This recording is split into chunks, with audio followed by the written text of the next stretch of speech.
Como uma monarquia gera lucro a uma nação? Quando um príncipe se torna rei, monarquia persegue minorias religiosas?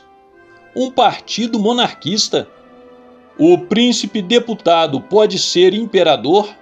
Olá, eu sou o professor Neomar Nepomuceno e você vai ver a resposta para essas perguntas, a resposta para essas questões, nesta edição do quadro Questões Monárquicas, o novo quadro aqui do canal Monarquia News, o canal onde eu, professor Neomar Nepomuceno, trato especificamente de notícias, curiosidades, informações e estudos sobre monarquia no Brasil e no mundo. Vamos a elas? Bom, antes de começar eu preciso fazer um esclarecimento sobre um comentário feito por Letícia de Maria Lima no último Questões Monárquicas, especialmente na parte onde eu respondia como é possível um país que nunca foi monarquia tornar-se um país que nasceu república, tornar-se uma monarquia. Eu dei alguns exemplos, disse que existem de fato vários casos ao longo da história no mundo e que a única forma que eu não conheço seria através de um golpe de Estado, né? um golpe armado, digamos assim. Então ela citou o exemplo do Jean Bedel Bokassa, que foi o terceiro presidente eleito da então República Centro-Africana, e realmente ele modificou a Constituição, transformando o seu país em de fato uma monarquia e ele mesmo no primeiro imperador do Império Centro-Africano. Bom, primeiro que a pergunta era sobre como que um país que nasceu república pode se tornar uma monarquia, tornar-se de fato uma monarquia, e não num momento, digamos, de delírio do seu governante passar a chamar a si mesmo de monarquia por cerca de um ano e pouco, como foi o caso do Jean Bedel Bokassa. Bokassa, para mim, eu não sou profundo conhecedor da história da República Centro-Africana, mas para mim é um louco, né? Ele começou o seu mandato como terceiro presidente eleito da recém-independente República Centro-Africana em 1º de janeiro de 1976 e em 4 de dezembro daquele mesmo ano ele dissolveu o Congresso, mudou a Constituição do seu próprio país e resolveu transformar o país numa monarquia onde ele seria o imperador, né? Ainda inspirado no seu grande ídolo, que era Napoleão Bonaparte, que é outro exemplo também de alguém que assumiu como um líder republicano e quis proclamar-se, coroar-se a si mesmo como imperador. A questão é que não foi para frente, né? A questão é que não emplacou, né? Pouco mais de 2 anos depois disso, já em janeiro, na virada de 78 para 79, começaram a ter revoltas, manifestações contra o presidente Bokassa, de modo que em 20 de setembro daquele mesmo ano ele foi derrubado do poder, né? Então vale lembrar aqui alguns pontos.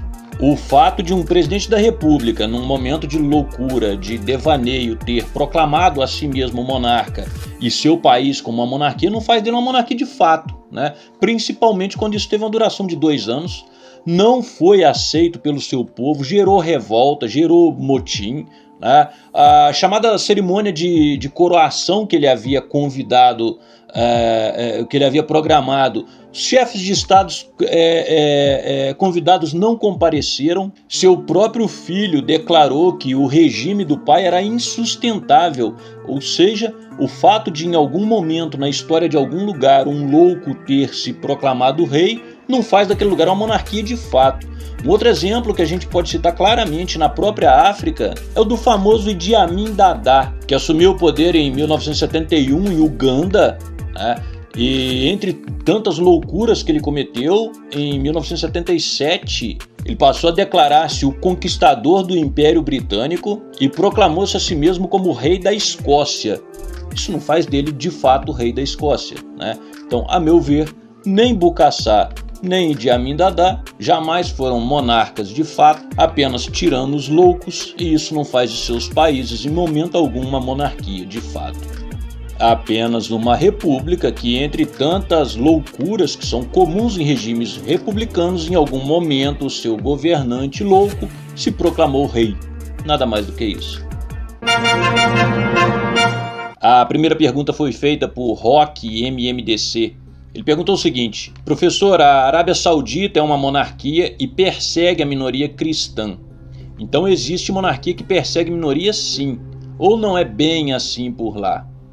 Bom, Rock, muito obrigado pela sua participação, pela sua pergunta. Vale lembrar que essa minha fala estava respondendo a uma pergunta de como ficaria uma minoria não cristã em uma monarquia cristã. E lá eu disse que das mais democráticas às absolutas, obviamente em mais democráticas, entenda-se aí Holanda, Suécia, sei lá, e absoluta, a única monarquia absoluta cristã que eu conheço é o Vaticano. Em nenhuma delas há perseguição de minoria. Entenda-se bem, perseguição de minoria. O que não quer dizer necessariamente que no Estado do Vaticano, por exemplo, vai ser permitido você abrir um terreiro de candomblé, um templo budista, né? É um Estado confessional. Ele tem suas regras como Estado confessional. O que não quer dizer que a pessoa que for de qualquer outra fé ou de fé nenhuma que for lá vai ser perseguida, vai ser presa pela polícia, vai ser torturada, vai ter tolhido seu direito de ir e vir ou alguma coisa nesse sentido. Penso eu também, não sou profundo conhecedor, né, da situação na Arábia Saudita. O que eu sei é que a Arábia Saudita também é uma monarquia absoluta.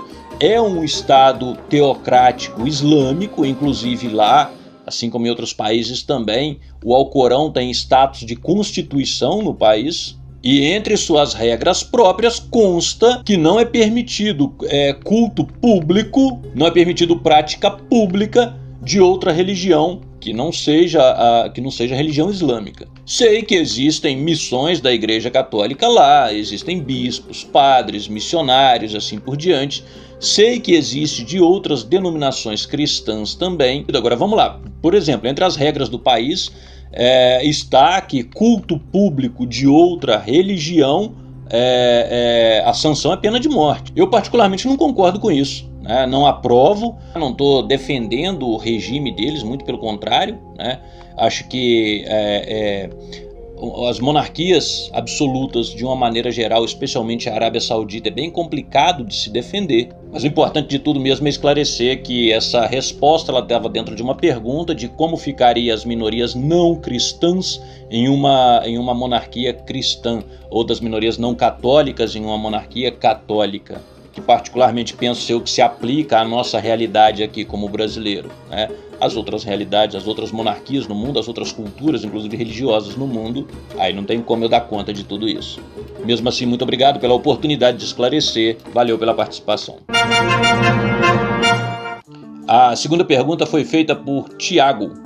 Ele perguntou o seguinte, ele disse o seguinte: boa tarde, professor, gostaria de saber como que um monarca gera lucro para o país, já que depois do caso do príncipe Harry e Meghan, escuto pessoas falarem que a monarquia inglesa tinha que acabar, já que ela gera prejuízo. Desde já agradeço.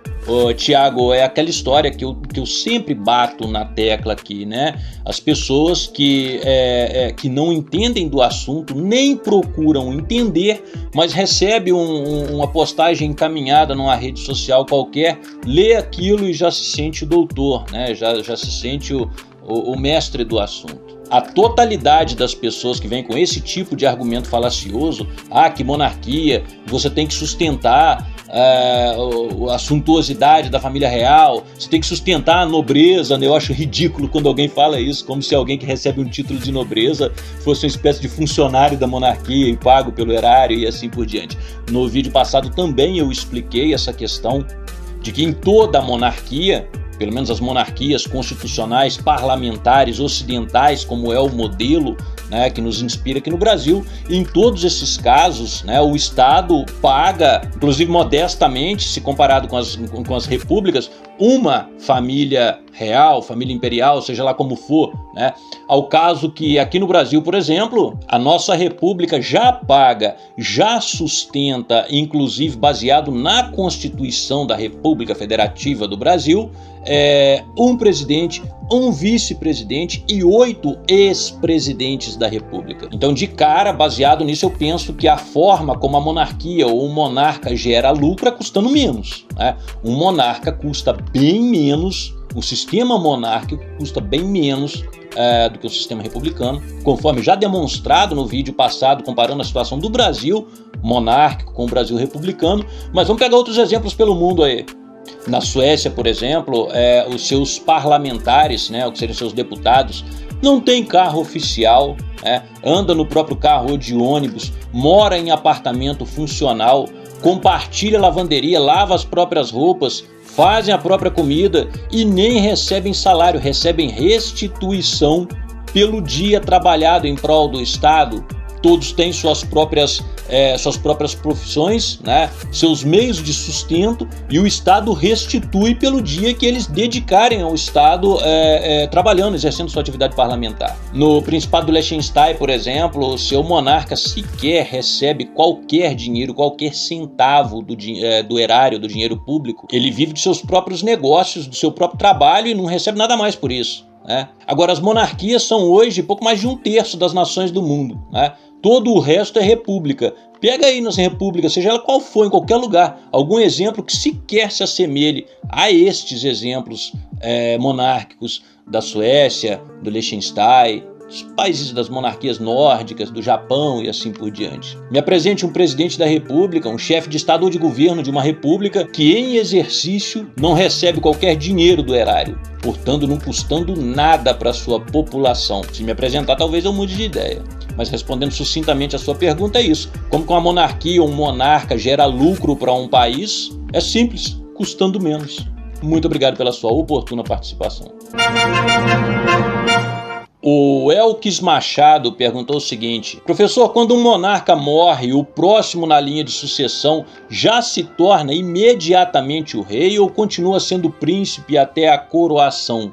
É muito interessante a sua pergunta, Elkis, e a resposta depende, né? Depende do país, depende da monarquia. Eu vou citar aqui 2 exemplos, né? O primeiro é o exemplo da monarquia espanhola. Em 17 de junho de 2014, o então rei Juan Carlos abdicou, e 2 dias depois, em 19 de junho daquele mesmo ano, o então príncipe das Astúrias e agora rei Filipe VI foi proclamado e coroado rei, o novo rei da Espanha. Já no Japão, o imperador Akihito abdicou em 30 de abril de 2019, e em 1º de maio daquele mesmo ano, ou seja, exatamente no dia seguinte, o príncipe Naruhito foi proclamado imperador, e somente em 22 de dezembro daquele mesmo ano que houve a cerimônia de coroação, ou como lá eles chamam de intronização, né? Então é interessante notar que no caso do Japão, por exemplo, o príncipe herdeiro tornou-se monarca, tornou-se imperador exatamente no dia seguinte à abdicação, mesmo vindo a ser coroado, mesmo vindo a ser entronizado 5 meses depois, cerca de 5 meses depois. Já no caso da Espanha, o príncipe herdeiro só foi proclamado rei no dia da sua coroação. Entretanto, o intervalo foi muito mais rápido, né? A coroação foi 2 dias depois da abdicação. Agora vale lembrar que tanto em um caso quanto no outro, a coroa fica sob a guarda do parlamento, por assim dizer. Muito obrigado pela sua participação. O Enéas Thompson perguntou por que os monarquistas não se registram como um partido político e diz que isso seria muito melhor para o Brasil. Muito obrigado, Enéas. É uma pergunta muito interessante e muito repetida, inclusive, uma vez que eu particularmente concordo que a existência de um partido político monarquista teria sim suas vantagens. A principal seria a exposição midiática, né? Seria você ter tempo de televisão, por exemplo, para promover a causa monárquica. Por que isso não acontece? Bom, eu posso te dizer por que isso não acontece como iniciativa da Casa Imperial, dos príncipes da Casa Imperial, uma vez que eles levam muito a sério a questão de manterem-se como suprapartidários, né? Eles entendem que o monarca, o soberano, ele deve ser alguém que, primeiro, não seja comprometido com partido político nenhum. Por que disso? O exemplo que eu canso de citar é o exemplo dos sindicatos, né? Os sindicatos hoje, especialmente na minha área, sindicato de professores, eles são totalmente comprometidos com as pautas e agendas de seus partidos políticos, de modo que aquilo que era para ser um órgão representativo de categoria, né, que era para representar uma categoria, os interesses da categoria, nada mais é, na verdade, do que uma entidade que busca na categoria ser representado através de suas pautas e suas agendas políticas. Isso não serve para um monarca, né? E eles levam isso muito a sério. O monarca ele não pode ser comprometido com qualquer partido político ou personalidade política ou alguma coisa desse tipo. Como soberano, a sua posição suprapartidária significa que ele deve ter diálogo, possibilidade de aproximação com todos os partidos, com todas as vertentes políticas, sem se sujeitar a nenhuma delas.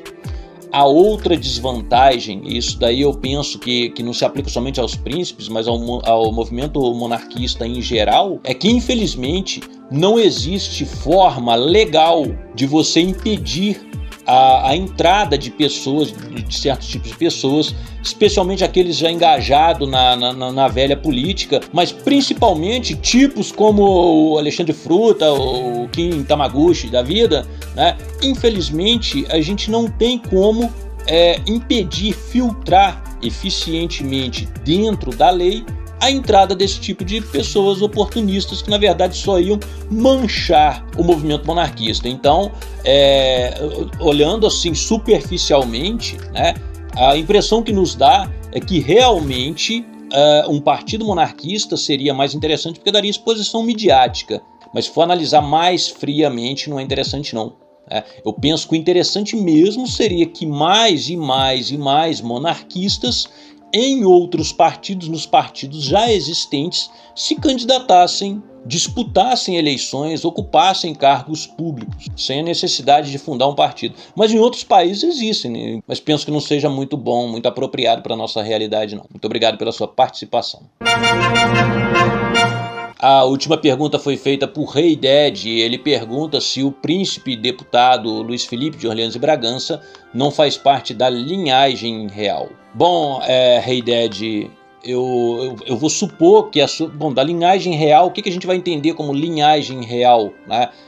Se for a linha de sucessão, né, ao trono imperial brasileiro, não faz parte pelo fato do seguinte: ele é filho de Dom Eudes de Orleans e Bragança, irmão do atual chefe da Casa Imperial Brasileira, Dom Luís de Orleans e Bragança, bem como do príncipe imperial Dom Bertrand. O problema é que, salvo engano, em 3 de junho de 1966, ele renunciou por si e pelos seus descendentes, o que inclui o príncipe Luiz Felipe, seu filho e assim por diante, a qualquer direito de sucessão ao trono brasileiro. Isso para poder se casar no ano seguinte, sem para isso depender da aprovação da Casa Imperial, né?